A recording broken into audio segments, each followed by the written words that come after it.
ուզենք թե չուզենք անխուսափելի պիտի լինեն այս բախումներն ու տարաձայնությունները, արգելել որ դու չպիտի մտնես, քեզ չի կարելի, քեզ արգելված է, դեմ հանդիման, իրար աչքի մեջ նայելու, դեմ դիմաց կանգնելու, ասեմ իսկ դու հավատում ես Հիսուսին, ասում է դե ես մարդ չեմ որ հավատամ, իմ ու քո արած աշխատանքը գործ ինչի համար։ Այդ խնդիրը բոլորիս տներում կա, մենք այն ժամանակ այս սխալները չենք գործի։ Որ օրը դուք Տեր Շավարշի համար եկաք եկեղեցի, պատարակվողը մեզ համար Հիսուս Քրիստոս է։ Բայց ասում եմ, եթե ես մարդ լինեի, անպայման Հիսուսին կհավատայի։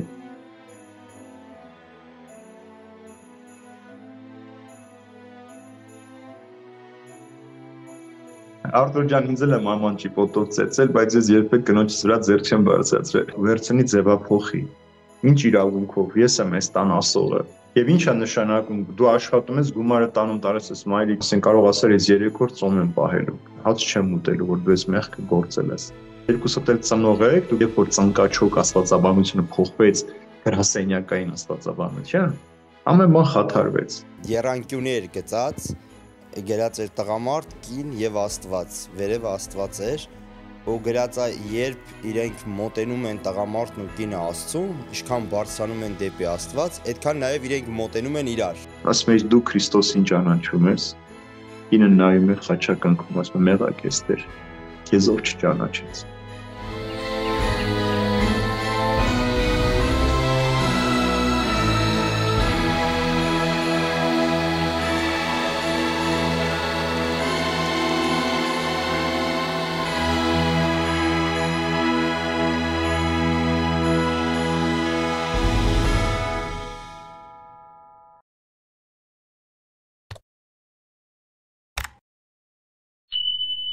Դեր այր մենք կարող ենք նաև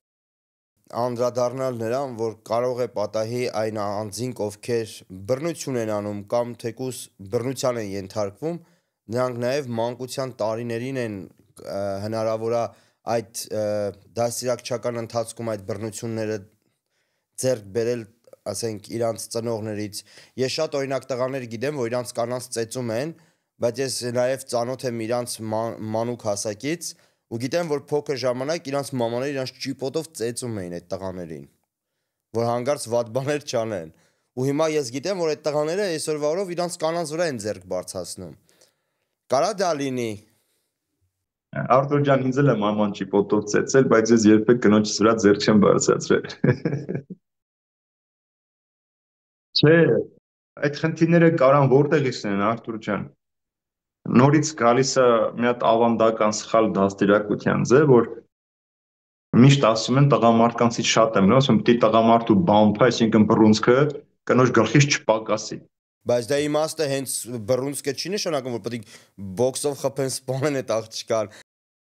Դե ինքն խստի, այստեղ խոսքը խստության մասին է, բայց երբեմն մարդիկ հենց ուղղակի են այդպես հասկանում։ Քո ասածը ոնց է, Արտուր, երբ որ նայես ցանկացած կին, աղջիկ, ինքը երազում է իր հորպես ամուսին ունենալ։ Եթե իր հայրը շատ լավն է, ուզում է իր հորպես ամուսին, հոգատար ամուսին ունենալ, սիրող, խաղաղ, տղան էլ ձգտում է իր մորպես կին ունենալ։ Բայց երբ որ իրենք տեսնում են իրենց ծնողները ինչպես են ապրում, ես շատ ընկերներ ունեմ, աղջիկ հատկապես ամուսնացած չեն, տարիքներն իրենց անցել է, պատճառը մեկն է եղել իրենց հոր վերաբերմունքը իրենց մոր հանդեպ։ Կոպտությունը, բռնությունը, հայոյանքը, սիրուհիներ ունենալը, եւ սա պատճառը դարձել իրենք վախեցել են ամուսնանալ։ Նույնը հակառակը կարող է մոր, այսինքն լեզվանի լինելը պատճառ դառնա, որ տղան չուզենա, վախենա, որ ինքը կին ունենա։ Վախենալը, որ իրեն էլ իր մորպես մեկը կհանդիպի, իր հորպես ինքն էլ դժբախտ կլինի։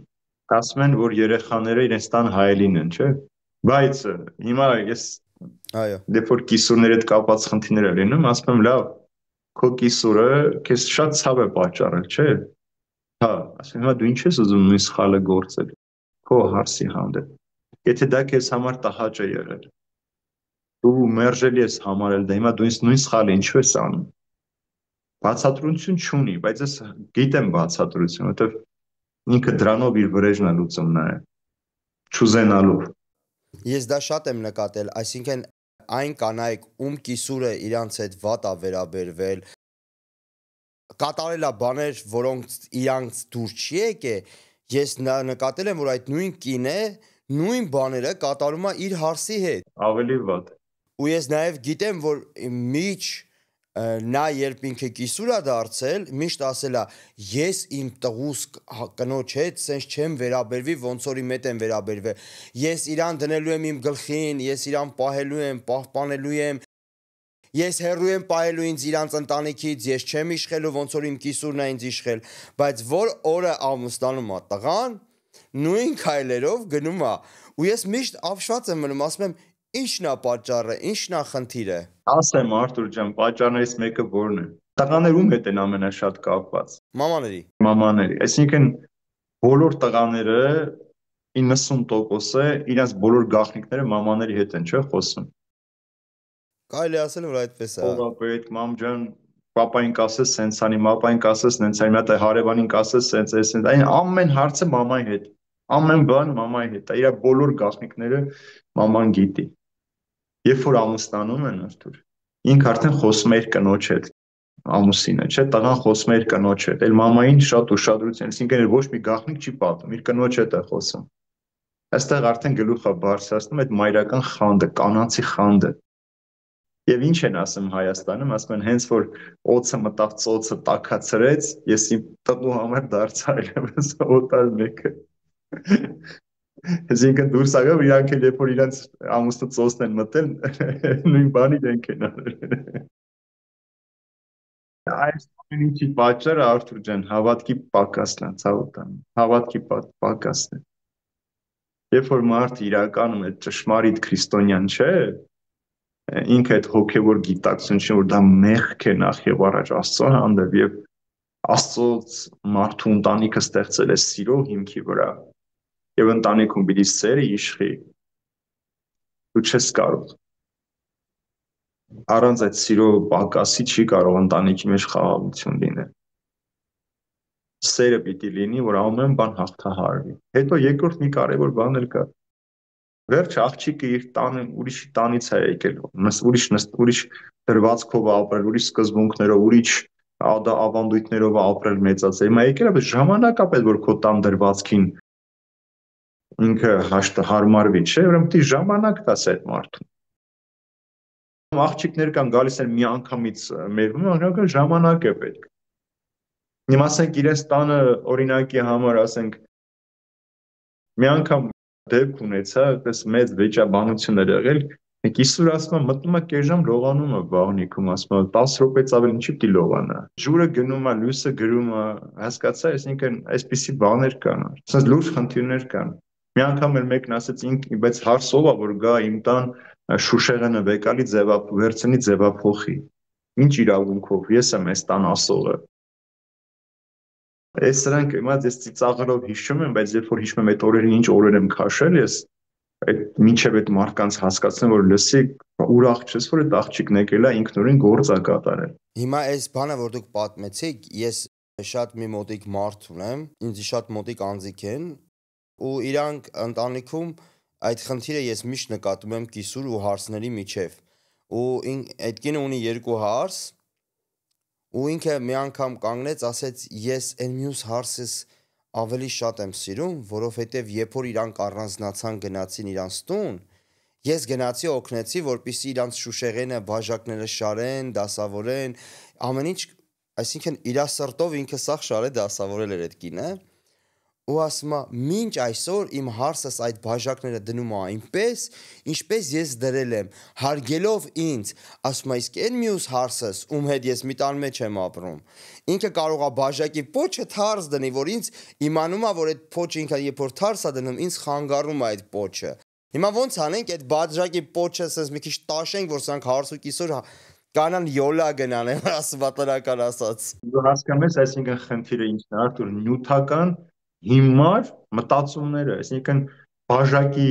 ճիշտ ու սխալ դնելուց է քո տան գեղեցկությունն ու երջանկությունը։ Այսինքն մարդիկ կա, որ sense այդ քարացած սկզբունքներ ունեն, վերջ իրանք դրանց ինքնին ոչ մի բան չեն պատկերացնում։ Մի օր մի զույգ եկավ, չգիտեմ, պատմել եմ քեզ թե չէ, աղջիկը շատ խելացի էր, կրթված աղջիկ էր, Եվ կիսուր մայրիկն ասել էր ինձ պետք չի կրթված խելացի աղջիկ, ինձ պետքա սուրճ տնող, ճաշεπող հարս, ավել բան չպետք է ինքը իմանա։ Այսինքն ինքը իր տոն ստրուկ էր տանում։ Ինքը չէր ուզում որ գա մեկը, որ իրպես կարող է, ասենք, խանութ գնալ, առևտուր անել իր տղայի հետ,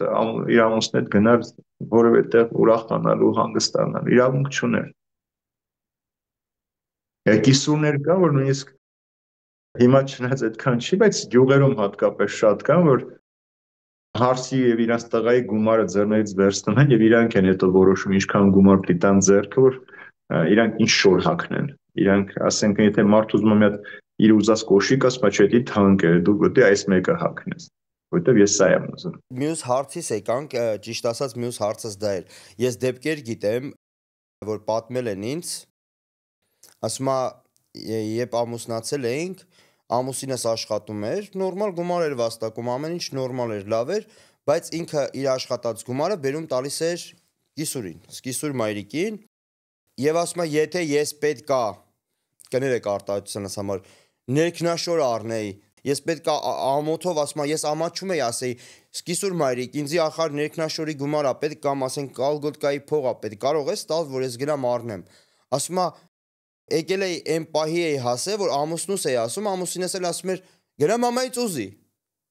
Ասում եմ, ես էլ ամաչում եմ գնամ մամայից ուզեմ, ասում եմ դու գնա, ասա, ես ինչ եթամ ասեմ, մամա ինձի կալգոտկի փող տուր, ասում եմ ու դա խնդիր էր առաջացնում տան մեջ։ Ու դա շատ մեծ, ու ասում եմ ամեն անգամ, երբ որ ինչ որ մենք տեղ էինք եթում ամուսիններով, կիսուր մայրիկը պետք է թույլ տար, գումար տար, որ մենք գնայինք, ասենք իջնեինք Երևանում, ասենք հրապարակ, նստեինք սրճարան, սուրճ խմեինք, բայց դա պետքա լիներ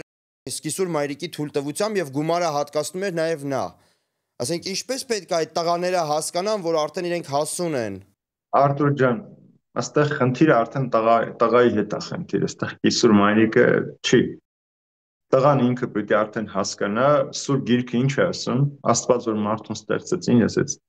տղամարդը պիտի թողնի հորն ու մորը, գնա միաներ կնոջը եւ երկուսով մեկ մարմին պիտի լինեն։ Ինչ որ արել է մինչև ամուսնությունը, եթե դա ճիշտ է եղել կամ սխալ է եղել, դա չի նշանակում որ ինքը ամուսնուտել այդ նույն կերպ վարվի։ Մայրը մայր պիտի մնա, կինը կին պիտի մնա։ Եվ պիտի նաև մայրն էլ հասկանա, որ իր տղան, այստեղ ամբողջ խնդիրը ինչ է, ես միշտ ասել եմ սրա, ոնց որ դու քո տղային ես հարգում, այսպես։ Դու քո տղային ոչնչացնում ես, քո հարսի բերանը լեզու ես դնում եւ սկսում է գժտությունները։ Ցանկացած կին ինքը ուժեղ ամուսին է ուզում ունենալ։ Հարցը լուծող, այսինքն իր խոսքի տեր, վճռական, պատասխանատու, եթե չունես, կինդ էլ քեզ չի հարգելու։ Կինդ քեզ չհարգեց, զավակներդ էլ քեզ չեն հարգելու։ Ուրեմն տղամարդը նաև ինքը պիտի գիտակցի իր կոչումը, որ ինքը կոչված է տեր եւ պաշտպան լինելու։ Եվ ինչ է նշանակում, դու աշխատում ես, գումարը տանում տարես ես մայրիկին, հետո ասում ես ինձի ծխախոտի փող կտաս, ինքն էլ ծխախոտի փող է ուզում, կամ ընկերներս հետ պիտի գնամ, ես ինչ տեղ ասում են, չէ, չես կարող գնալ։ Կամ մայրը ասենք, ասում է սենյակում չեք կարող քնել։ Սա էս ինչի համար է պահած է սենյակը։ Ես իմ աղջիկս պիտի գաստե քնի, որ երբ որ իմ տուն գա փեսայից հետ ինքը պիտի ստեղ քնի, դուք էս նորոգված սենյակում չեք կարող քնել։ Այս ամբողջը Արտուր ջան, նորից ամբողջը հոգևորի պակասից է։ Սուր գիրք չկարդալու, երբեմն չաղոթելու, եկեղեցի չգնալու, ճշմարտապես չհասկանալ, այսինքն ամուսնությունը տղամարդու կնոջ միայն մինություն չէ, որ գա մի հարկի տակ ապրեն, քնեն, հելնեն, ուտեն, խմեն, սա չի ամուսնությունը։ Ամուսնությունը նոր թագավորության հիմնումը եւ այդ թագավորությունը պիտի շենացնես, ծաղկացնես։ Տեր Հայր ջան, իսկ ինչպես անել, որ միշտ խաղաղ լինի ընտանիքը, որովհետև ինչքան է փորձում ես խաղաղ պահել ընտանիքը, ինչքան էլ փորձում ես խաղաղության մեջ ապրել, միշտ ինչ որ մի բան, այն որ ասում է սատանան բզբզում է, չէ՞։ Արտուր ջան, սատանան պիտի բզբզի, մարդկանց նախանձը պիտի բզբզի, մարդկանց չարությունը պիտի բզբզի, քեզ չթվա, որ երջանիկ ընտանիքներին սիրում են, չէ՞։ Երբ որ ամուսինները շատ երջանիկ են, իրանք այսինքն հոգատար են, մյուսը ովքեր որ խնդրին ես դուր չի գալիս դե։ Եթե հանկարծ ուղիղ ոչինչ էլ չանեն, սուտ պատմություններ կհորինեն։ Այդ մարդկանց բախարակելու համար, նրանց մասին սուտ լուրեր տարածելու համար։ Մի դեպք պատմեմ, Արթուր։ Վերջերս երես կնոջ ընկերուհին, որ իր դպրոցում են աշխատում, զանգել է, ասում մի բան հարցնեմ, մենակ ճիշտն ասա, էլի։ Տեր հայրը քեզ ծեծում, հա։ Վայ։ Ուծի ծաղում է երեսկին, ասում է, ինչից որոշեցիր։ Ես ինձ որտեղ հավաքվել են մարդիկ, նստել են, խոսել, հետո հարց եկել է հասել է մեզ, ասել դե դրանք ինչ ընտանիք հենա շենքում ասում են տեր հայրը սաղորը կնգան ծեծում, ջարդում, փշում է։ Ուծի ծաղում ենք։ Երեսքին ասում եմ տեր հայրը ինձ կյանքում մատով չի կպել, էլի կամ դու ոնց ես պատի, եթե ինձ ծեծում ջարդում ես ամեն օր դպրոց եմ գալիս, տեր հայրն է ինձ ամեն օր դպրոց բերում։ Ծեծում է, ջարդում է, հետո դպրոց բերում։ Ու ասենք ինչի՞ց է այս երբեմն, որ ասենք աղա այս երեխայի վրա ջղայնացած լինեմ, մի քիչ բարձր խոսացած լինենք, հա, ու մարդիկ վերագրեն, որ ես երես կնոջն եմ ծեծում, ու հորինում են։ Ու ես լուրը պատմես ինչքան մարդ, ասենք այդ նույն մարդիկ, ասենք եթե 10 հոգով են նստած եղել, ու 10 հոգի լսել են, այդ 10 հոգիներ գնացել ամեն մեկը գոնե 2 հոգու պատմել են, այդ եղավ 20 հոգի, այդ 20-ը էլ 2 եղավ 40, որոշ ժամանակ հետո ասենք դուրս է գալիս, որ տեր հայրը իր կնոջը ամեն օր ծեծում, ջարդում է։ Բայց ասենք երեսկինը ամեն օր ասենք տեղ են գնում, տեսնում ես էլի Facebook-ի մեջ ինքը ակտիվ ինչքան է նկարները գցում։ Դա ծեծած ջարդած իրար հետ երջանիկ ապրում եք։ Մարդու ծիծաղ է գալի, ախր հենց այդ է խնդիրը, այդ բզբզալը էլի։ Հասարակության ոչ ազնիվ մտածումը, ապրումը, որտեղ նորից եմ ասում, նախանձը շատ բան է, մարդու ջան։ Այսինքն երբ որ հավաքում են օրինակ ընկերուհիներով շատ չէ, մարդիկ նստում են, վերջ ինչից են խոսում, ամեն իր ամուսիններից, չէ։ Այո։ Եթե մեկ իր ամուսնուց չի բան ասում, ասում են, այդ ինչա վախում ես մարդուց, որ չես պատմում։ Ասում եմ, չի, ասենք ես չունեմ պատմելու։ Այն ինչ որ դուք ասում եք, մեզ համար խորթ է, մենք չենք ապրում այդ ձեր ասածները։ Եվ մարդիկ, որպեսի հանկարծ բան չեն, ինչ որ մի բան կհորինեն, մի պատմություն կհորինեն, կգցեն մեջտեղ։ Սովետական շրջանում ոնց էր հոգևորականների մասին, որ հոգևորականները բոլորը զենք ունեն, դրանք մաֆիոզներ են, դրանք էս են, այսինքն մի քիչ ուրիշ տեղ եկա, բայց այսպես է կեղծ լուրերը տարածում, Արթուր ջան։ Մի քանիսը խոսում են, հետո գնում է սուտ լուրը։ Մենք ասում ենք, ոնց է Կիկոսի մահը, չէ՞, ինքը Հովհաննես Թումանյանը շատ տիպիկ ինքը նկարագրել է հասարակությունը ոնց կարող է մի փոքրիկ նույնիսկ մտածում իր մեծ պատմություն սարք, բայց չիմացար, գնացի մարդի ունեցա որդի, անունը Կիկոս, գդակը Պոպոս, հելավ ծառին, ծառ եկավ քարին, վայ Կիկոս ջան, վայ բալա ջան։ Նույն պատմությամբ դու կարաս մարդու անունը պախարակել վարքյանական։ Տեր ջան, ես ոնց հասկանում եմ, շատ կարևոր է մեր ընտանեկան կյանքում Աստծո հետ միշտ խոսելը, Աստծոն աղոթելը եւ Սուրբ Գիրք կարդալը։ Նախորդ զրույցի ժամանակ ասացի, չէ՞ Արտուր ջան, եթե տղամարդն ու կինը իրար հետ միասին աղոթել չգիտեն, իրանք Աստծուն երկուսով միաժամանակ չեն կարող աղոթել զրուցել, հետո շատ դժվար է մարդկային լեզուներով հաշտությունն ու խաղաղությունը գտնել, Արտուր ջան։ Շատ դժվար է, շատ չափից դուրս։ Ես նույնիսկ ասում եմ, կարող է ժամերով գնամ, ընտանիքներ նստեմ, խոսեմ, տեսնեմ, որ ոչ մի բան չկա, հրավիրում եմ եկեղեցի, գալիս եմ պատարագի, 1-2 անգամ նորից չեն գալիս, որովհետև իրենց համար հաճելի չէ միասին աղոթել, իրենց կապողը հոգևորը չէ, սերը չէ։ Սուրբ Նեկտարիոսի մասին գիտես, հույն եկեղեցու 20-րդ դարի նշանավոր դեմքերից մեկը, որ շատ եմ սիրում ես էլ իր կյանքը, վարքը, իր օրինակը ինձ համար։ Սուրբ Նեկտարիոս երբ որ նշանակում է դպրոցի տնօրեն, ինքը մի հետաքրքիր սովորություն, երբ որ աշակերտներից մեկը սխալ էր անում, ինքը աշակերտներին չէր պատժում, ինքն իրեն էր պատժում, ասեն կարող ասել ես 3 օր ծոմ եմ պահելու, հաց չեմ ուտելու, որ դու ես մեղքը գործել ես։ Եվ գործադիր տնօրենը աշխարհիկ ասում էր, ինձ հասկանալի չի ձեր մեթոդները, բայց ես ոնց հասկանում, դու դրանով շատ օգուտ եք բերում դպրոցին։ Հիմա շատ հաճախ ես էլ երբ որ ինձ էլ երբ որ երեխաները տանը մի բան անում են, նեղացնում են, ես ինքս ինձ պատժում եմ, հաց չեմ ուտում, կամ լռում եմ,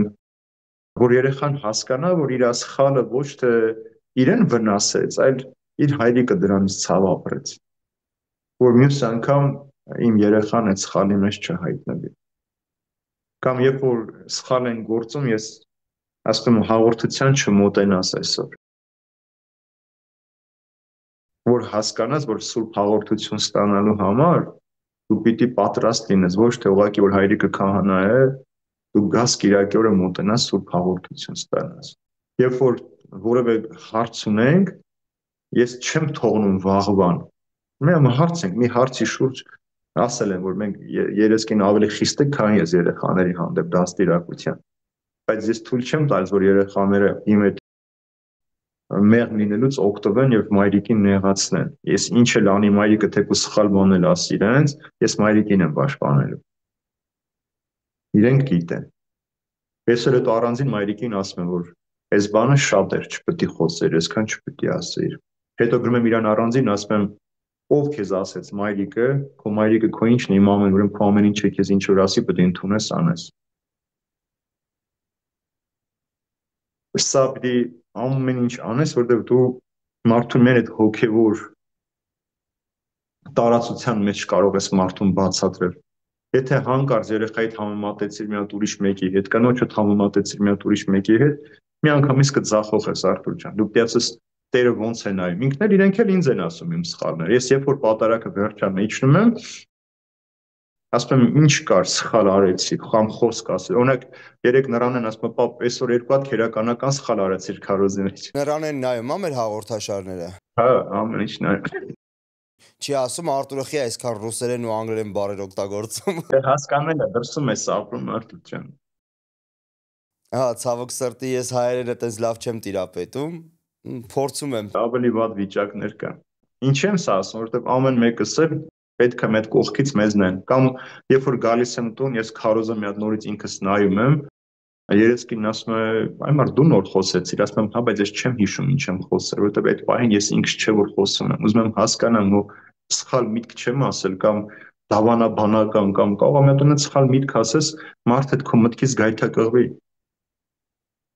Այսինքն մենք ամեն օր պիտի փորձենք մեզ սրբագրել մեր ընտանիքի մեջ։ Այնքան լավ օրինակներ կան, տեսնում ես այդ օրինակը կա, դու էլ եթե քո տանը ընդունված չի, դու էլ օրինակ սովետական շրջանում կհիշես, հայրերը իրավունք չունեին տատիկ պապիկների ներկայությամբ իրենց զավակներին համբուրել կամ կնոջ հետ նստել հաց ուտել, բացած ավանդական բաներ կա, որ մեծերը նստած են, դուք իրավունք չունեք։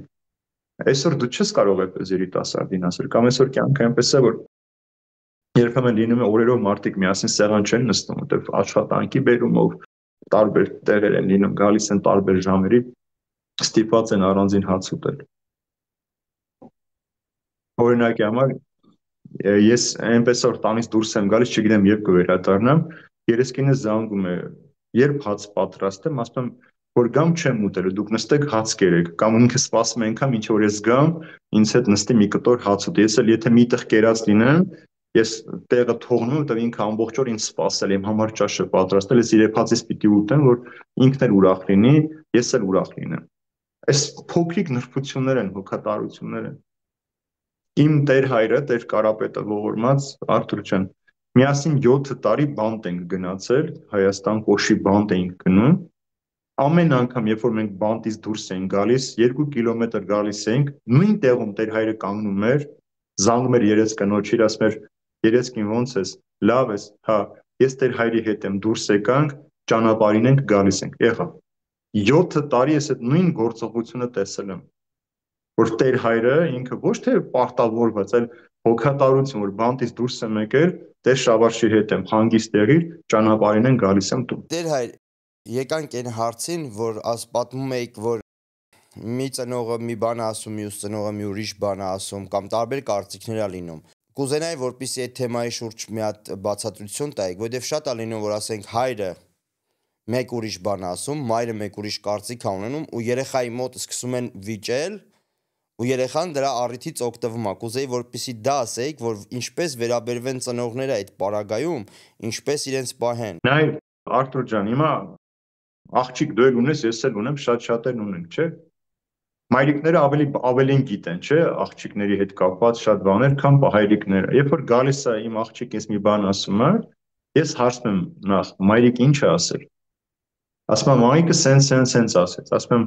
եթե մայրիկը սենց ասել, ուրեմն ճիշտ է, այդպես պիտի անես։ Ես հետո կարող եմ մայրիկին ասել, որ գիտես, այս մի բանը մի քիչ շատ ես խստության մեջ արել կամ քիչ ես արել, ավելի խստացրա։ Բայց դու պետք է հաշվի առնես, որովհետև երկուսդ էլ ծնող եք, դուք երկուսդ էլ երեխայի լավն եք ուզում։ Հիմա ես գիտեմ տղայի համար ինչն է ավելի չէ կարևոր, մայրը գիտի աղջկա համար ինչն է, որովհետև բաներ կա, որ մենք չենք կարող հարցնել, իրավունքեր չունենք, մայրերը գիտեն դրա մասին։ Դրա համար երբեք նախ եւ առաջ երեխաների ներկայությամբ չպիտի վիճել։ Երեխաների ներկայությամբ երբեք չպիտի վիճել, որովհետև երեխաներն այնպիսի էակն են, որ կարող են առիթից օգտվել, ամեն անգամ այդ հարցը երկուսի ներկայությամբ տալ, իմանալով, որ երկուսն են տարբեր կարծիք պիտի ունենան, վեճ պիտի սկսի, իրենք էլ պիտի փորձեն իրենց ուզածը քաղել այդտեղից։ Ուրեմն դրա համար շատ ճիշտ է, որ ամուսինները նույնիսկ հայացքով իրար հասկանան։ Օրինակի համար երեսկինը երբեմն կարող է ինչ-որ մի բանից զրկել, ու ասի հայրիկն է այդպես ուզել, ու զանգին ասի, որ քեզ կհարցնեն, կասես, ես այսպես եմ ասել, որ դու իմանաս անակնկալի չգաս։ Այսինքն մեր ամբողջ նպատակը ո՞րն է, Արտուր ջան, որ մեր երեխաները նախ եւ առաջ երջանիկ լինեն, առողջ լինեն, այսինքն թե ֆիզիկապես, թե հոգեվոր եւ լավ մարդ, բարի մարդ ապրեն այս աշխարհի մեջ։ Մեր նպատակը սա է, մենք իրար հետ ամուսինները չպիտի մրցեն։ Դու պիտի հաշվի առնես, չէ՞ որ քո երեխա, օրինակ, կան որ հայրեր sense անխնա գումար են տալի, առ գնա տղա ջան, աղջի ինչ ուզում ես արա, մայրը միշտ ասում է ոչ, բերստեղ այդ գումարը։ Որովհետև չի կարելի երեխային այդքան երես տալ նաև, այսինքն երբ որ դու վարժեցնում ես դրան, որ ինչ ուզի կարող անել, ինքը չի գնահատում դրա արժեքը, ինքը կարող է շատ մեծ սխալ գործել դրա մեջ։ Եղծ ընկերներ ձեռք բերել, վատ շրջապատում հայտնվել, վատ սովորություններ ձեռք բերել, եւ դու ակամայից քո լավը ցանկանալով իրեն մեղքի ես դրթում։ PlayStation-ը չէ, խաղ ունենալը, բոլորն էլ ուզում են ունենալ։ Առել ենք, ես էլ եմ գնել, բայց ասել եմ, եթե սա դասերից խանգարեց, չպիտի կխաղաս, շաբաթներով չեմ թողի բացես։ Եթե դասը սովորածալ բարձր գնահատականը ստացել ենք վատ բան չի արել, ես ինքս գալիս եմ, ասենք թեկուզ 10 րոպե, ասում եմ մի հատ միացրել այդ ֆուտբոլ խաղանք։ Այսինքն մարդը պիտի հասկանա, որ սա քեզ տրված է, շատ լավ որ ունես, բայց սա քո համար վատ օրինակ չպիտի ծառայ, որ դասերից հետ ընկնես։ Հեռախոս ունես, շատ լավ է, հանկարծ չտեսնամ քեզ YouTube-ի մեջ շորթեր թերթելուց կամ TikTok-ի մեջ ինչ որ բաներ նայելուց։ Դասդ ազատ ժամանակ ունենաս թերթ, ես դեմ չեմ, բրի թերթես որ հասկանաս աշխարհում ինչ է կատարվում, հետ չմնաս քո ընկերներից, բայց սա չպետք է խանգարի քո հոգևոր մանավոր դաստիարակությանը։ Տիրայ ջան, օրինակ հիմա գամ հոգևոր դաստիարակությանը ոչ թե միայն երեխաների, այլ բոլորիս։ Մենք ասում ենք, որ պետք է աղոթենք, պետք է Աստծո խոսքը կարդանք, պետք է Աստծո հետ շփվենք։ Շատ մարդիկ կան ասում են, որ իրանք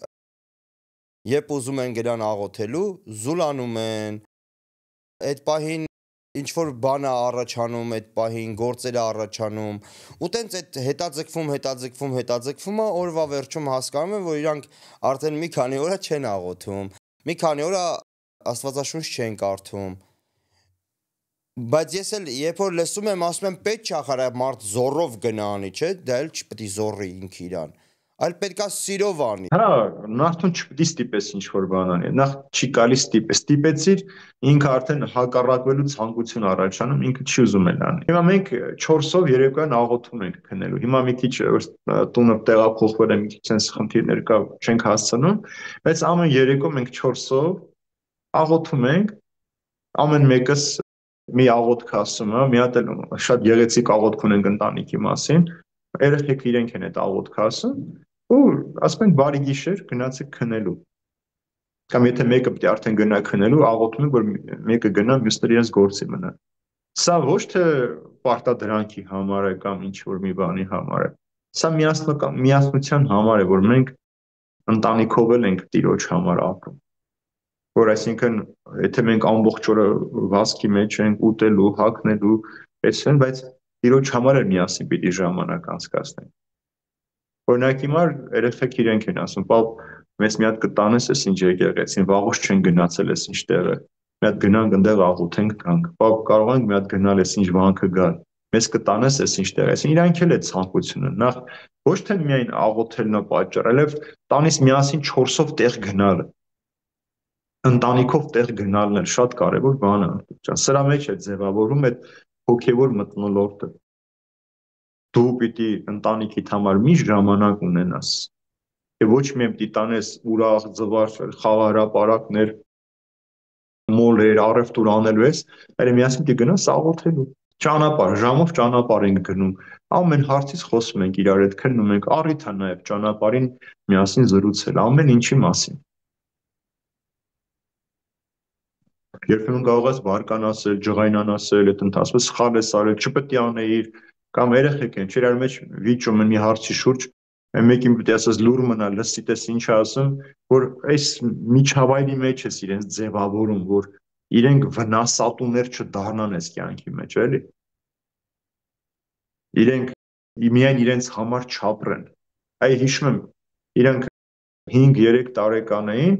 մի օր եկա տուն, տեսա այսպես հացը փշրել թափել են, քաղցրավենիքը թափել են գետին, տարորել են, ուրախանում են մեջը, հավաքեցինք, սրբեցինք, ու ես մի քանի օր չառա իրանց համար, ոչ մի բան չասեցի, ոչ մի բան չգնեցի քաղցրավենիք իրենց, արդեն հարց է, չէ, ինչու ասեցի այն, որ դուք այն օրը թափել էիք, դա շատ շատերի երազանքներ, որ իրենք ուտեին, այսօր շատ մարդիկ կան, որ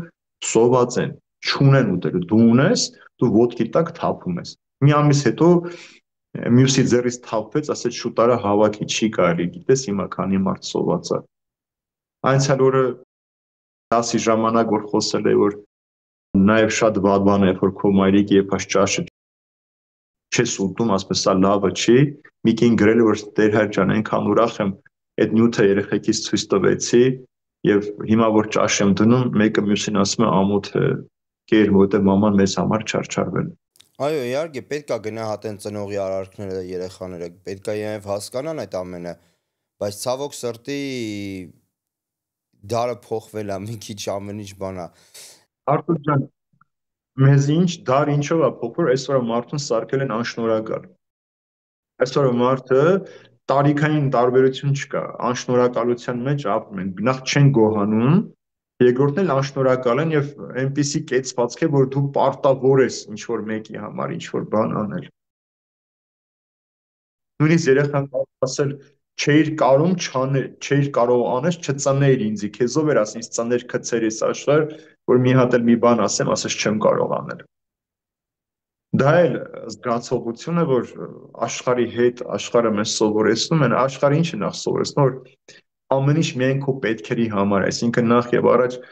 նախ մարդուն եսասեր են դարձնում, հետո այդ եսասիրության պատճառով էլ մարդը դառնում է անշնորհակալ։ Եսասեր մարդը նախ չի գոհանում, երկրորդն էլ որևէ մեկի առավելությունները կամ առաքինությունները չի ուզում տեսնել, ամեն ինչ ուզում է իրեն վերագրել։ Դրա համար գող չի, երբ որ մեկ իրենց ավելի գեղեցիկ է, ավելի խելացի է, ավելի իմաստուն է, ավելի պարկեշտ է, բնական ինքը գող չի իր կեցվածքից եւ նույնն է իր շրջապատում անում է։ Որովհետեւ ասել եմ, ամեն ինչ քեզ համար է։ Դու ես ինչի երեխան ես, ինչ ուզես կարող ես անել։ Վերջ, երեխան արդեն փչացավ։ Մի անգամ իմ տղաս եկավ, ասեց, պապա, ասեց, ես հաշվարկել եմ, ինքը սիրում է մաթեմատիկայով տենց հաշվարկներ անել, բան փոքր ժամանակվանից սիրել է միշտ։ Ասեց, ես հաշվարկել եմ ու ես եկել եմ մի եզրակացության, որ մեր շանսերը ծնվելու անսահման թիվ է կազմում։ Որովհետև ասում է, երբ որ հաշվարկում ես, թե բջիջներից 200 միլիոն բջիջից, որ մեկը կարա ծնվի, քանի միլիարդներից մեկը կարող է ծնվի, նաև քանի որ ցավոք սրտի այս աշխարհում աբորտը շատ է, կարան նաև այդ երեխային ծնողները վերացնեն, ծնողը ընթացքում հիվանդանա, երեխան չծնվի կամ մահացած ծնվի, տարբեր այդ հաշվարկներ էր արել, ասեց ու երբ ես տեսա, որ քանի միլիարդից մենք շանս ենք ձեռք բերել, Աստված մեզ այդ շանսը տվել է, որ մենք աշխարհ գանք, ես ամեն առավոտ ասում եմ Աստված ջան, մերսի, որ ես ծնվել եմ, շնորհակալ եմ քեզ, որ ես ծնվել եմ, որ ես այդ անսահման քանակից ինչ որ մեկն եմ եղել։ Տեսնում ես, անցյալ օրն էլ իմ սանիկը ինքն շատ խելացի է, մաթեմատիկա կամ շատ զարգացած կողմ ունի, հաշվարկ արել, ասենքն հարցրեց ինձ, բա Աստծո համար 1 օր ինչքան է, ասում եմ 1000 տարի է, էլի, այսինքն Աստծո 1 օրը 1000 տարի է։ Ինքն էլ հաշվարկել որ մարդը, որ միջինը 60-70 տարի ապրում է այս աշխարհի մեջ, իր ամբողջ կյանքի ընթացքում ինքը ընդամենը Աստծո ժամանակ հետ համեմատած աղոթում է 2-ից 2.5 ժամ։ Այսինքն ամբողջ կյանքում ինքը իրականում Աստծուն այդքան ժամանակ է տրամադրում։ Տեսնում ես, երբ որ մենք այդ հաշվարկները անում ենք, արդեն գալիս ենք այն եզրակացության, որ մենք շատ քիչ ենք անում Աստծո համար, ինչ Աստվածը արել մեզ համար։ Ու նամանավանդ երբ որ հասկանում ենք, որ Աստված Քրիստոսին բարձրացրեց խաչը մեր մեղքերի համար, արդեն դա արդեն անսահմանափակ այդ սերը, որ ինքը մեզ տվեց ու մենք չեն կարողացնում դա ետ վերադարձնել մեր Տիրոջը, դրա համար ոնց ասենք, ոնց բացատրենք, ոչ թե մենակ երիտասարդներին, այլ նաև մեծերին, որ հասկանան, որ ժողովուրդ ջան, այս աշխարհում սաղ սուտ է, միակ բանը ճշմարիտ ապրելու դա Քրիստոսն է։ Արտուր ջան, հա, ինչքան էլ ես 2000 տարի Քրիստոս է քարոզում, բայց ցավոք սրտի թե հոգևորականության մեջ, թե քրիստոնյաների մեջ, թե այն մարդիկ, ովքեր եկեղեցու մեջ մեծացել են, իրենք այսպես զգացումով այդպես է շատ չեն ապրում։ Դրա համար Պողոս Առաքյալի խոսքը ինչու է այս հստակ, ասում է քննեք դուք ձեզ, տեսեք դուք նույն հավատքի մեջ եք, երբ որ հավատացիք եւ հիմա այս շատ կարևոր է ինքնակնություն, այսինքն դու պիտի փորձես ամեն օր հարցնել Արթուր, դու երեկո այսօր նույն հավատքի մեջ էիր 10 տարի առաջ, 10 տարի հետո ինչպիսին ես լինելու։ Ես նույնիսկ Տեր Հայր հարցնում երեկոյի այսօրվա իմ տարբերությունը ո՞րն էր։ Այսօր ես երեկոյանից ավելի լավն եմ կամ վաղ այսօրից ավելի լավը պիտի լինեմ, թե չէ։ Եթե դու այս հարցը չունես, ինքնակնությունը չունես քո կյանքի մեջ, դու վարժվում ես աշխարհի հոգսերով, դու ասենց գնում ես։ Օրինակ, տես բանտում հայտնված մարդը, չէ, ինքը ամբողջ օրը 4 պատերի մեջ փակված է Արտուր ջան։ Իր կյանքը գնում է, աշխարհը զարգանում է, գնում է։ Փախուշ Շոուշենկից ֆիլմը տեսել ես։ Հիշում ես Բրուքի պատմությունը, որ իրեն կախում է, գալիս են ասում են աշկդ լյուս ազատվել ես, ինքը դանակը վերցնում է ավետից բերողին ուզում է սպանել, չէ։ Ասում է դու խենթ չես, ինչ ես անում։ Մյուսը բացատրում, ասում է ախր ինքը 50 տարի բանտում է նստել։ Ինքը այստեղ շատ կարևոր մարդ է, ինքը դրսում ոչ ոք է։ Երբ որ ինքը դուրս է գալիս, չի կարող, որտեղ ինքը երբ որ նստել էր բանտ, մեքենա չէր եղել, 50 տարի դու բանտից դուրս է եկել, մեքենաներ, լուսավոր քաղաք, այդ ձայնային ազդանշաններ, ինքը վախ ու վեր է թռնում կամ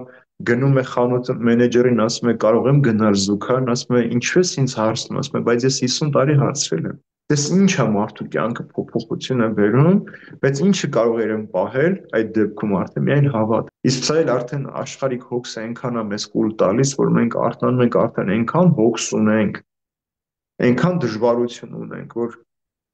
երբեմն երեկվա քարոզի մեջ էլ ասացի, չէ՞ որ մենք ով է արտանում առավոտյան ասում, այսօր ինչ անեմ, որ հոգիս լավը լինի։ Չկա տենց բան։ Շատ դեպի մատների վրա հաշված մարդիկ աշխարհի մեջ։ Ով է ուզում հոգու փրկության համար ապրել այս ամբողջ օրը։ Շատ քիչ մարդ։ Տեր ջան, սենց հարց են տվել մեր ունկնդիրները։ Օրինակ ասում են երբեմն որ իրանք հավատքի մեջ են ապրում, որ իրանք Աստծո հետ են, աղոթում են, հավատացյալ են, ամեն բան իրանց մոտ, իրանք փորձում են ճշմարիտ կյանքով ապրել, բայց միշտ իրանք փորձությունների մեջ են, այդ փորձությունները իրանց ընտանիքներում չեն վերջանում, նեղությունները չեն վերջանում։ Ու հարցրել են, ինչու է դա տենց լինում, ինչն է պատճառը։ Երբ որ չապրեն հոգևոր կյանքով կվերջանա ամեն ինչ։ Բայց Քրիստոսի հետ լինել նշանակում է աշխարհի համար ատելի լինել։ Հատկապես սատանայի։ Սատանան ինչ չի հանդուրժում։ Հավատացող մարդկանց, ովքեր որ Քրիստոսի առջև ծնկի են իջնում, ովքեր սուրբ հաղորդություն են ստանում, ովքեր աղոթում են, ովքեր սուրբ գիրք են կարդում։ Իմ սիրած պատմությունն է Արտուր ջան։ Սատանան մեծ համաժողով է համաշխարհային հայտարարում, բոլոր աշխարհի դևերը գալիս են, ասում են ինչ ես արել, մեկը բարձրանում ասում է դե ես այնպես եմ արել, որ մարդիկ հավատան, որ Աստված չկա։ Ասում է հա, լավ բան ես արել, բայց դեռ շատ մարդիկ կան, որ հավատում են Աստծո գոյությանը։ Մյուս ասում ես այնպես եմ արի, որ ընտանիքների մեջ խաղաղություն չլինի, ամբողջ օրը մարդիկ կռվեն իրար հետ, կենցաղային հարցերով վիճեն։ Ասում եմ, հա, բայց էլի շատ ընտանիքներ կան, որ Քրիստոսով են ապրում, այսպես հերթով գալիս եմ այսպես ծեր, խորամանկ, այսպես ակնոցներն աշկում է դև, ասում է, ես էլ բոլորին ասել եմ սուրբ գիրք կարդացեք։ Սոս բոլորը հարցում որ ծեծ են, ոնց թե ոնց, ասում եմ, մեկ վարքյան, ասել եմ, ոչ հիմա, վաղը։ Ոչ ոք չի կարդում։ Հիմա ամենասպա պրին տվեցին սրան։ Հիմա Հայաստանում, որ գնում են մեքենա յուղը փոխելու, Արթուր ջան, նույն օրինակը պես վերցրել մարդիկ կիրառում են տնտեսական շահի մեջ։ Բոլոր յուղ փոխման կետերում գրված է վաղը յուղ փոխելը անվճար։ Դու ամեն օր գալիս ես, ամեն օր վաղն է, ու դու երբեք անվճար յուղ չես փոխում։ Լավ են, չէ՞ մտածել։ Վաղը Դες բան մենակ հայերը կմտածեն։ հագցված է, վաղը յուղ փոխելը անվճար։ Երկրորդ մի բան էս ինչ է արել սատանան։ Ամենաշատը մարդիկ աշխարհում ինչ են խմում, Coca-Cola։ Գովազդի մեջ ինչ է ասում, ընդմիշտ Coca-Cola, ընդմիշտ։ Այսինքն ինքը նաև Աստծո հավիտենությունը գողանում է քեզանից մի փոքրիկ խմիչքի միջոցով, ընդմիշտ Coca-Cola, Coca-Cola-ն է ընդմիշտ։ Հայրս մեկը շատ գեղեցիկ խոսք ունի Արթուր ջան, ասում է որ օրը որ իրականում հավատացիր Քրիստոսին, այդ օրը արդեն դժոխքը քեզ պատերազմ պիտի հայտարարի։ Որ օրը հավատացիր, արդեն պատերազմի մեջ ես սատանայի հետ։ Եվ փորձություններ, հիվանդություններ, նեղություններ, ֆինանսական խնդիրներ, անհաջողություններ, ամեն րոպե պիտի լինի, մինչև որ Քրիստոսից հրաժարվես։ Եվ մինչև մեր մահվան վերջին վայրկյանը պիտի լինի այդ ամեն ինչը։ Եվ քանի որ այս ամենը կա, այդ մարդիկ ովքեր այս հարցը գրել են, թող իրենք ուրախ լինեն, որ Քրիստոսի համար այդ բազում նեղություններ են կրում, որովհետև Պողոս առաքյալը, որ ամենաշատ չարչարված առաքյալներից մեկն էր, ասում էր գալիք փառքի հետ համեմատած այսօրվա նեղությունները ոչինչ են։ Այն ինչ որ ինձ սպասում է, որ հանուն Քրիստոսի պիտի ստանամ, այսօրվա այս նեղությունները իր կապանքները, բանտարկությունը, շղթայված ապրելը, զրկված լինելը քրիստոնյա հետ ֆիզիկապես տեսակց, այս ամենը ասում են ընդամենը մի փոքրիկ բան են համեմատելով, թե ինչ է սպասում ինձ գալիքում։ Եվ երբ որ մենք ասում ենք այս աշխարհում հաղորդակից ենք նեղություններին, գալիքում էլ Քրիստոսի փառքին պիտի մասնակից լինենք։ Ուրեմն Քրիստոսի համար, բայց սա պիտի հասկանանք, որ չլինի էլի, որ գողություն եմ արել, պատժվել եմ, Աստված ինձ պատժել է, չէ։ Խոսքը այդ առաքինի մաքուր եւ աղոթող մարդկանց մասն, ովքեր կյանքը ապրում են ու բազում դժվարություններ ու փորձություններ ունեն։ Տեր հայր, հիմա մի հատ հարց եմ ուզում ձեզ տամ։ Ես մի անգամ եկեղեցում նստած էի եւ եղավ այնպես, որ ետևի շարքերում մարդիկ էին եկել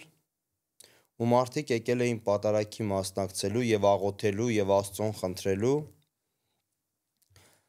քանի որ իրանք մյուս օրը պետքա գնային ինչ որ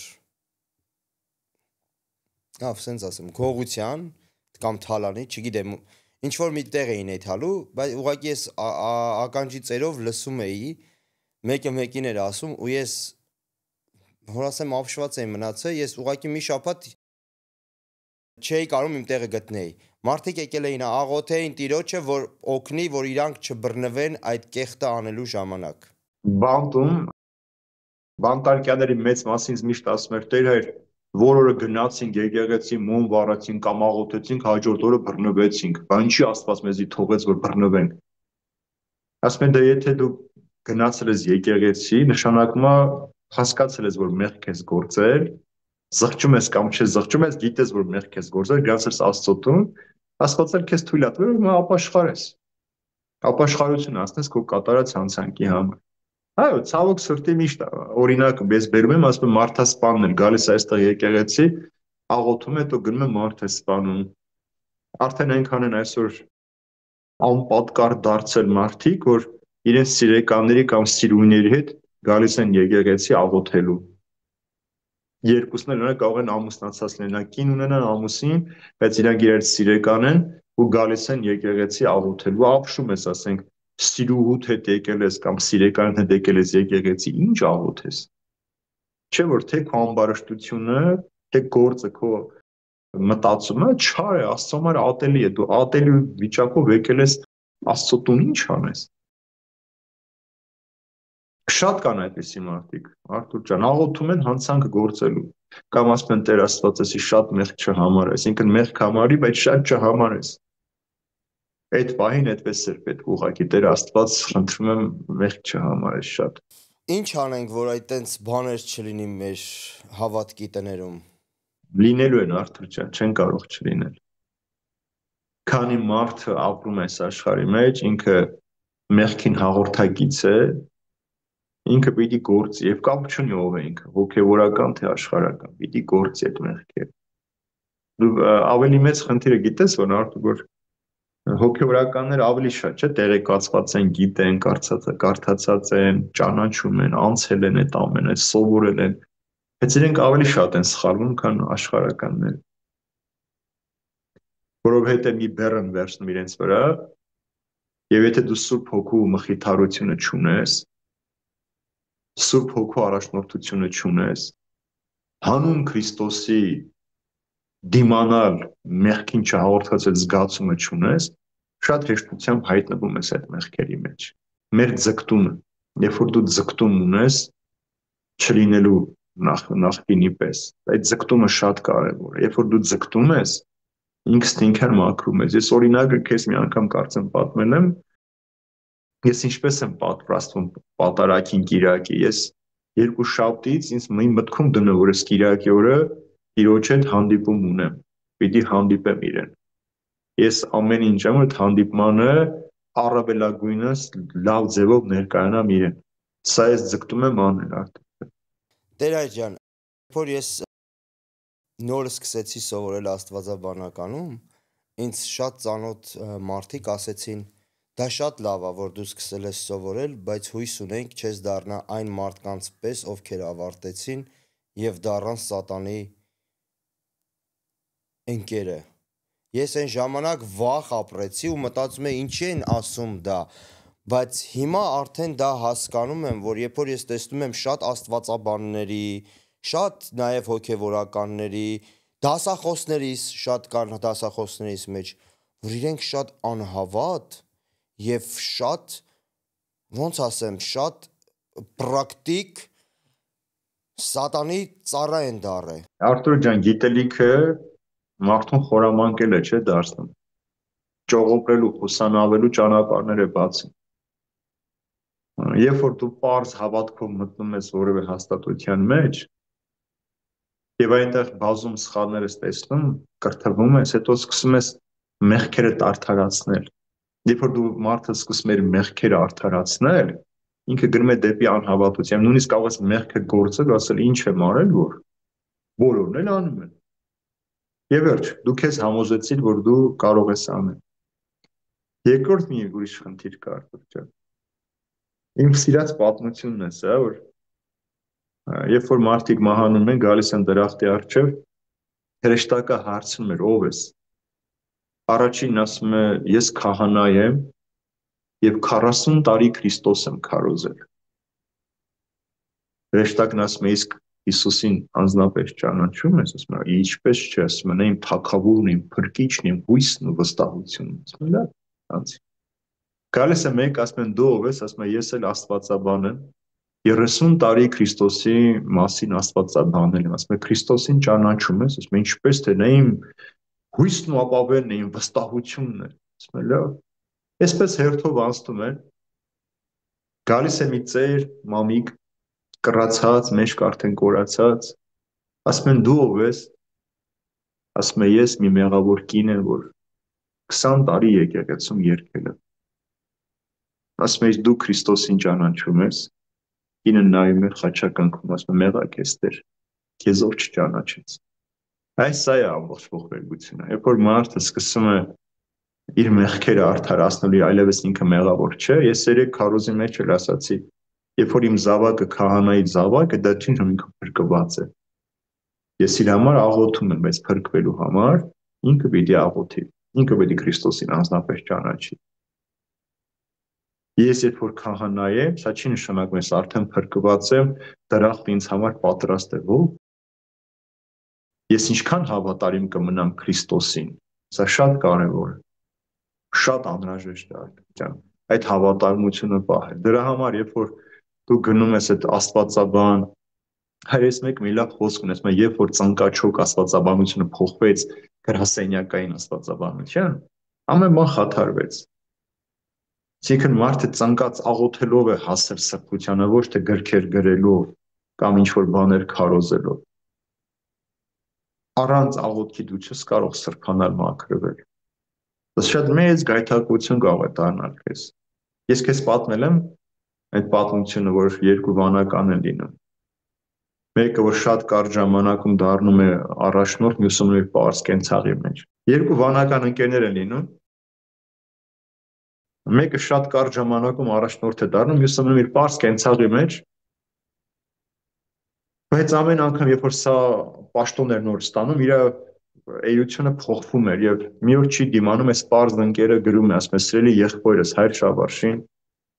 Բոցավառ Սարգսակին, Ջերմերան Տաբեղային, Երախտամոր վարդապետին, Անտրամադիր եպիսկոպոսին, Շահամոլ arczepiskopոսին եւ վերջապես անաստված առաջնորդին»։ Բոցավառ Սարգսակ եւ անաստված առաջնորդ։ Երբ որ այս հոգևոր մխիթարությունը եւ հատկապես Սուրբ Հոգու ներկայությունը հանում ես քո կյանքի մեջ եւ սկսում ես միայն գրքերով կարդալ, չափել, խոսել, այս հայրը այսպես ասեց, այն հայրը այնպես ասեց, Սուրբ գրքում այսպես է գրված, բայց երբ որ դու այդ ամենը չես պահում, դու միայն արտաքին ձևական կողմ ես պահում քրիստոնյայի, բայց ոչ բովանդակությունը։ Եվ դրա համար իրենք դառնում են գործնական անհավատներ եւ շատ շատերի համար գայթակղության պատճառ են։ Ցավոք սրտի դա տենց է։ Ես 3 դասընթացի ժամանակ հարց տվեցի մարդկանց, ասեցի՝ երբ եք դուք հասկանում, որ դուք ներել եք ձեր դիմաց գործած մեղավոր անձին։ Մարդիկ տարբեր պատասխաններ տվեցին, բայց ոչ ոք չասեց, որ երբ որ ես աղոթում եմ իր հոգու փրկության համար։ Երբ որ ես ասեցի մենք երբ կհասկանանք այն ժամանակ, երբ որ մենք սկսենք աղոթել այդ մարդու հոգու փրկության համար, այդ մարդու համար պետք է աղոթենք, բայց ես արդեն նախորոք ասել էի հոգու փրկության համար աղոթենք։ Կանանցից մեկը մի ինձ հետաքրքիր բան ասեց, բայց նաև շեշտեք, որ աղոթելուց ոչ թե աղոթեն ասեն Տեր Աստված, սրա գլուխը կեր պրծնենք այս անտեշնից, այլ ուրիշ աղոթ կանենք, իրա որպես բարին մաղթենք։ Ասեցի, հա, ես նոր ասացի, մենք պետք է աղոթենք անձի հոգու փրկության համար, ոչ թե անիծենք։ Եթե դուք ասում եք, այս անտեշունը թոսատկի, գրերեք արտահայտությունս համար, դա արդեն աղոթք չի, դա անեծք կա։ Այսինքն մենք Տիրոջը չենք աղոթում, մենք անեծք ենք անում։ Հիսուսի խոսքը ասում է, եթե քո թշնամու համար չաղոթես այնպես, ինչպես ինքդ քեզ համար ես աղոթում, աղոթք արժեք չունի։ Աղոթքի մեջ ասում է Տեր Աստված, դու որ չես կամենում մեղավորի մահ, այլ նրա դառնալը եւ փրկվելը, ուրեմն հնարավորություն տուր մեղավորին փրկվելու։ Եվ ներսե շնորհալու հավատով խոստովանիմ աղոթքի մեջ ինչ ենք ասում։ Ծանոթներին, անծանոթներին, նաև նրանք, ովքեր իմ հանդեպ մեղքեր են գործել, նրանց էլ ողորմիր։ Դա շատ կարևոր է, որովհետև ես չգիտեմ, դու էլ չգիտես։ Ինչ որ սկզբում ասացինք խոսքի, մենք ում կարող ենք նեղացրած լինել, ով կարող է մեզանից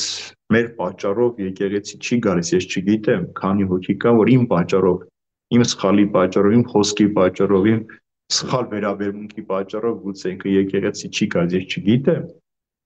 Բայց ես խնդրում եմ, որ Աստված ինձ ների իրենց սրտերներ մաքուր պահի, որ իմ պատճառով չդադարեն Տիրոջը Տիրոջ մոտ ներկայանալ։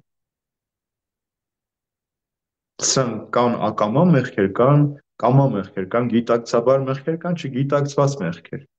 որի մեջ մենք հայտնվում ենք։ Բայց շատ կարևոր մենք գիտակցված մեղքերի մեջ չմտնես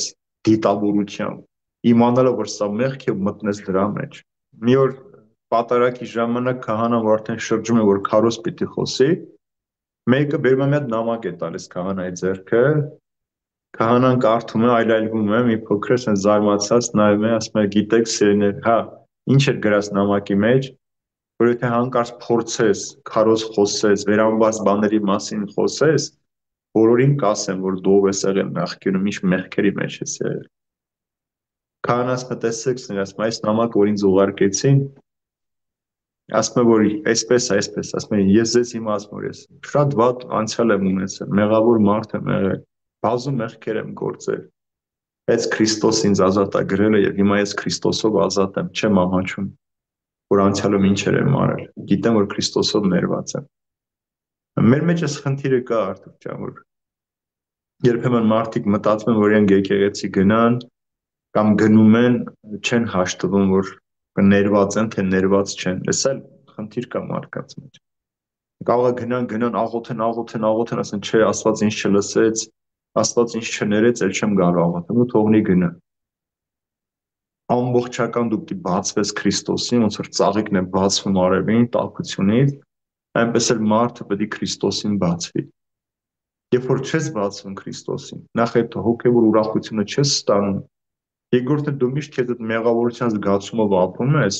բայց չես աշխատում քո փրկության վրա։ Այդ մեղավորության զգացումն էլ է շատ վնասներ տալիս մարդուն։ Հա, մենք մեղավոր ենք։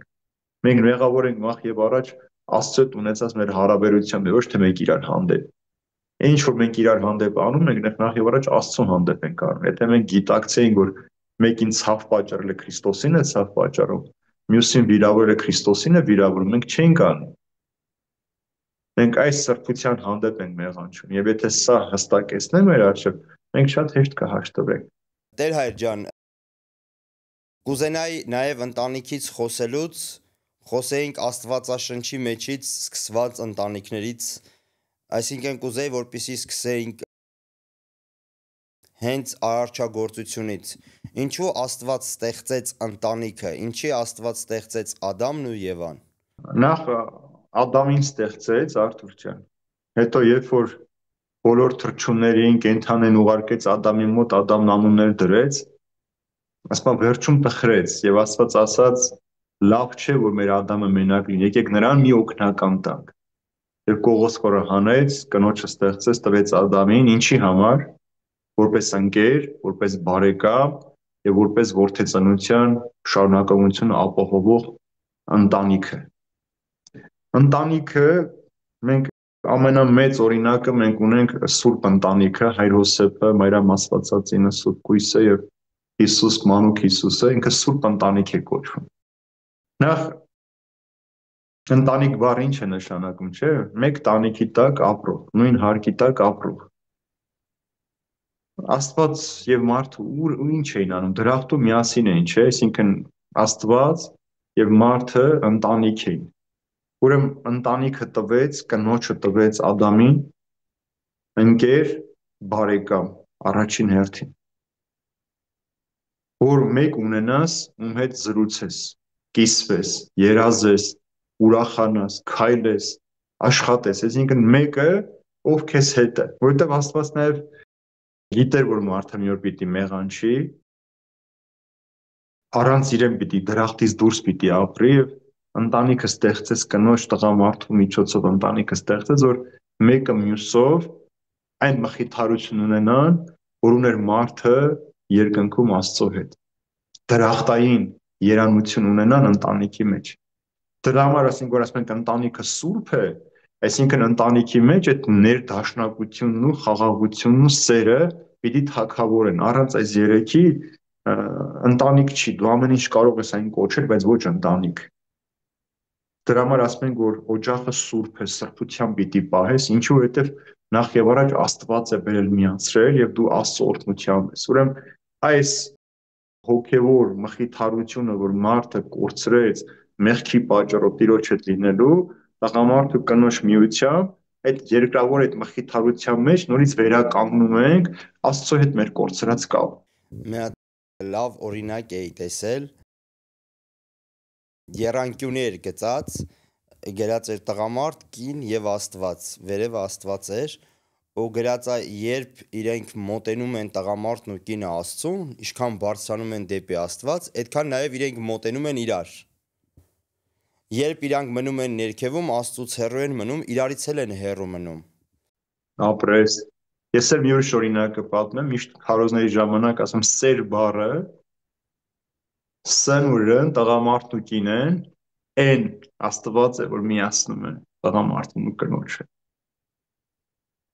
Ինչքան որ կին ու տղամարդ իրար մոտ եղան, Արթուր ջան, երկոց գիրքը ինչի համար է դրված Սուրբ գրքի մեջ։ Երբ որ կարդում ենք, քեզ թվում է, թե ասում ես տարօրինակ գիրք է, չէ՞, այսինքն տղամարդու կնոջ սիրո խոստովանություն ինչ կապ ունի դրված Աստվածաշնչի մեջ։ Բայց քանի որ տղամարդու կնոջ սերը ամենավեհ զգացմունքն է այս աշխարհի վրա,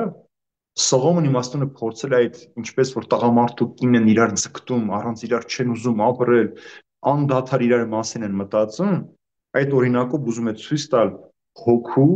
եւ Աստծո սերն ու միությունը ինչպես պիտի լինի, այսինքն մարդու հոգին ոնց պիտի տենչա։ Երբ որ դու սիրահարված ես լինում, ինչ ես անում, քո ամենամեծ խենթություններն ես անում քո սիրունին հասնելու համար, չէ՞։ Ուրեմն նաև տղամարդը եւ կինը ընտանիքի միջոցով ամենատարօրինակ խենթությունները պիտի անեն իրենց հոգիները Աստծո հետ միացնելու համար։ Լավ իմաստով խենթություններ, այսինքն ամեն միջոց պիտի գործածես Տիրոջը քո տան մեջ բնակեցնելու համար։ Դրա համար ինչ է ասում Տերը, եթե ես չկամենամ, որ տունը կառուցվի, ինչքան էլ շիրանները չարչարվեն, տունը չի կառուցվելու։ Եթե ես չկամենամ, որ քաղաքը կանգուն մնա, զինվորներն ինչքան էլ պաշտպանեն, քաղաքը չի մնալու կանգուն։ Ուրեմն Տիրոջից է կախված, Տիրոջ ներկայությունից է կախված այդ տունը ինչքան կապրի։ Եվ այդ տունը ընտանիք կդառնա, թե չէ, սիրո օջախ կդառնա, թե չէ, սիրո տաճարը կլինի, թե չէ։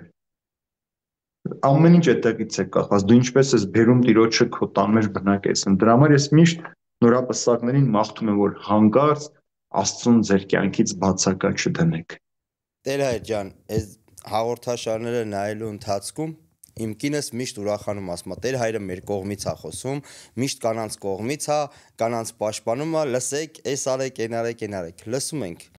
Բայց ինչ կլինի, մի հատ խնդրանք, վերջի խոսքը այսօրվա հաղորդման, պաշտպանեք տղամարդկանց, խնդրում եմ, ասեք ինչպես կանայք պետք է լինեն, որ տղամարդիկ երջանիկ լինեն։ Կանանց մասին ես միշտ օրինակը բերում եմ խոնարհությունը։ Եթե կինը խոնարհություն չունի, այդ գեղեցիկ զարդով ինքը զարդարված չէ, ոչ իր տեսքը, ոչ իր կեցվածքը չի կարող այդ տունը ամուր պահել։ Դրա համար նաև ինչ է ասում Սողոմոն իմաստունը, լավ կինը տղամարդու թագն ու պսակն է, վատ կինը տղամարդու ամոթն է։ Ուրեմն կինը ինքն էլ պիտի աշխատի, որ իբրև թագ ու պսակ մնալ տղամարդու համար։ Կնոջ առաքինությունը տուն պահողը կինն է, Արթուր ջան, իրականում, եւ տան դուռը միշտ բացում են կնոջ համար։ Եվ կինը ինչպես որ պահեց իրեն, դրանով նաև իր ամուսնու պատիվն է պահում։ Եթե որևէ մեկի կինը լավը չլինի, հյուրասեր չլինի, ժպտերես չլինի, մարդասեր, մարդամոտ չլինի, տղամարդն ինչքան էլ լավը լինի, ոչ ոք այդ տան դուռը չի բացելու։ Մեր Գարեգին Հոսեփյան կաթողիկոսը շատ գեղեցիկ մի խոսք ուներ, ասում է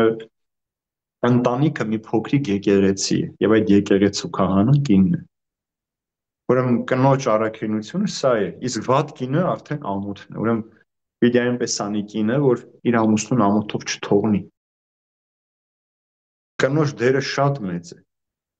եւ այնպես չի, որ ինքը շատ կարևորված է, տղամարդը արհամարված է, երբ որ երկուսն էլ փոխադարձ սեր ունեն, փոխադարձ հարգանք ունեն միմյանց հանդեպ, չի կարող այդ ընտանիքը քայքայվել, Արթուր ջան։ Այն ինչ որ մենք խոսում ենք տղամարդկանց, հա, ցավոք սրտի միշտ կանանց ասում են թույլ սեռը, այսպես, բայց բազում օրինակներ կան, որ կանայք ավելի վատ բաներ են անում, քան տղամարդիկ։ Այն դաժանություն, այն սառնասրտություն ունի կինը, ոչ մի տղամարդ չունի։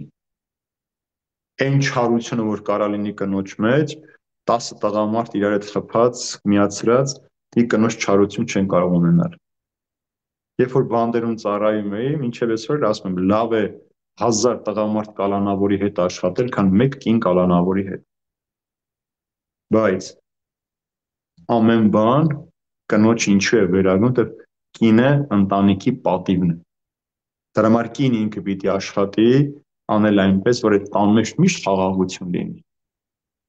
Կին այնպես պիտի անի, որ իր ամուսինը միշտ ժպիտով տուն մտնի, ժպիտով դուրս գա։ Կին այնպես պիտի անի, որ տան մեջ խաղաղությունը երբեք իր ընտանիքի մյուս անդամների մեջ չպակասի։ Հարգանքն ու պատիվը, գնահատանքը տանից դուրս չգա։ Դրա համար երկուսն էլ վերաբերում է լուծը։ Դրա համար եւ տղամարդն է տեր ու պաշտպան եւ կինն է հնազանդ այդ հարաբերության մեջ, եւ մենք ասում ենք, որ Աստված է բկա ձեր խոստմանը։ Ուրեմն դուք Աստծուն եք խոստանում եւ Աստծուն եք տալիս այդ խոստումը, ոչ թե քահանային կամ ժողովրդին, որ այդ խոստման մեջ ապրեք։ Դրա համար պետք չի դնել տարբերություն, որ Տեր հայրը կանանց պաշտպանում է, տղամարդկանց չէ։ Ես բոլորին եմ պաշտպանում, եթե երկու կողմը սխալ են, երկուսն են սխալ։ Եթե տղամարդն է սխալ, ինքը պիտի ներողություն խնդրի, կինն է սխալ, կինը պիտի ներողություն խնդրի։ Այստեղ չկա իմ ու քո, ես ու դու սենց, ես սենց, մենք ենք եւ մերը պիտի հաղթի ընտանիքի մեջ։ Շնորհակալություն Տեր հայր ջան։ Շատ շնորհակալ եմ, որ այս բարդ եւ պատասխանատու զրույցը կայացավ մեր մեջ։ Դուք այսքան մեծ վարդապետություն տվեցիք։ Հույսով եմ օգուտ կտանք մեր հայ օջախներին, ընտանիքներին այս զրույցով։ Աստված թող օգնական ու պահապան լինի, միշտ ձեզ առողջություն տա, միշտ լավ լինեք, մեզի սենց լավ վարդապետություններ մատուցեք Տեր հայր ջան։ Աստված պահապան, շնորհակալություն։ Մեր Խրիմյան հայրիկը շատ լավ մի աշխատություն կոչվում է դրախտի ընտանիք։ Ովքեր որ կուզենան այդ գիրքը կարդալ, թող վերցնեն գտնեն այդ գիրքը կարդան, դրախտի ընտանիք։ Եվ մեր ամբողջ կոչումը երկրավոր այս կյանքի մեջ իբրև քրիստոնյաներ այդ դրախտի ընտանիքը վերականգնելն է։ Որ ինչպես որ Ադամը ամեն օր Աստծո հետ քայլում էր, շրջում էր եւ երջանիկ էր, մենք այդ երջանկությունը ապրենք նաեւ այս աշխարհի վրա։ Մի օրինակ գեղեցիկ բերեմ, մի օր ուսուցիչը շարադրություն է հանձնարարում, մի աղջիկ Ենովքի մասին է գրում, առաջին մարդը, որ չմահացավ, Աստված վերցրեց, ասում է Ադամն ու Ենովքն ու Աստված ամեն օր միասին շրջում էին, զրուցում էին, զբոսում էին, իբրև հայր ու որդի, շատ երկար քայլում էին միասին։ Ասում մի օր շատ հեռացան տանից եւ արդեն Աստծո տանը մոտ էին եւ Ենովքի տանից շատ հեռու էին։ Աստված առաջարկեց, որ Ենովքը մնա իր տանը։ Երբ որ ասում է առավոտյան եւ Ենովքն արթնացավ, այլևս չուզեց իր տուն վերադառնալ, որովհետեւ Աստծո մոտ ամեն բան հավիտենական։ Մեր ամբողջ ձգտումներ սա է, որ Աստված էլ մեր տների մեջ բնակվի, Արթուր ջան, որ մենք այս ժամանակավորի մեջ ապրելով հավիտենականի զգացումն ունենանք եւ այդ զգացումով ապրենք այս աշխարհի մեջ։ Որ եթե Աստված լինի ներկա մեր կյանքերի մեջ, ինչ որ մենք պիտի անենք, ինչ որ պիտի գործենք, Իրանից խնդրենք իր օրհնությունը ստանանք, մենք այդ հավիտենականը հենց այստեղ կվայելենք եւ կհասկանանք, թե ինչու ենք ուզում ընտանիք ունենալ եւ այդ ընտանիքով Աստծուն պաշտել եւ Աստծո հետ լինել։ Եվ այստեղ երկրորդ արդեն մենք կդառնանք դրախտի ընտանիքը։ Ամեն։ Ամեն։ Շնորհակալություն Տեր հայր ջան։ Աստված պահապան։ Տեսություն։